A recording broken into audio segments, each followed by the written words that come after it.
നവജ്യോതി ശ്രീ കരുണാകര ഗുരുവിൻ്റെ ധന്യ ജീവിതത്തെ ഓർക്കുന്നതായ ഒരു സന്ദർഭമാണ്.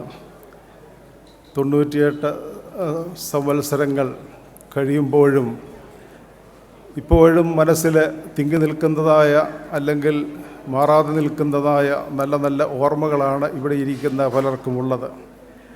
ജാതിക്കും മതത്തിനും അതീതമായി മനുഷ്യനെ മാനിക്കുന്ന ഒരു ജീവിത മാതൃക എങ്ങനെ സാധ്യമാകും എന്ന് അദ്ദേഹം തൻ്റെ ജീവിതത്തിലൂടെ കാട്ടിത്തന്നു.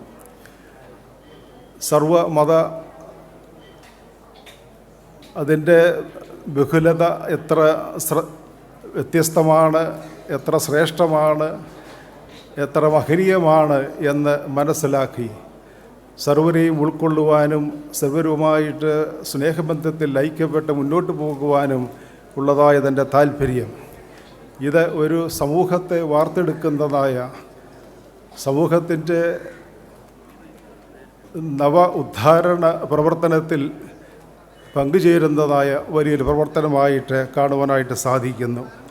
പലപ്പോഴും മനസ്സിലാക്കുന്നത് ഒരുവൻ്റെ ഉയർച്ച അല്ലെങ്കിൽ വളർച്ച എന്ന് പറയുന്നത് സങ്കുചിതമായ ചിന്താഗതിയിലൂടെ ഉള്ള ഒരു ജീവിത വീക്ഷണമല്ല, മറിച്ച് വിശാലമായ മാനവികതയുടെ ആ ഒരു വലിയ അനുഭവത്തിലായിരിക്കണം എന്ന് അദ്ദേഹം തൻ്റെ ജീവിതത്തിലൂടെ വെളിപ്പെടുത്തുകയുണ്ടായല്ലോ.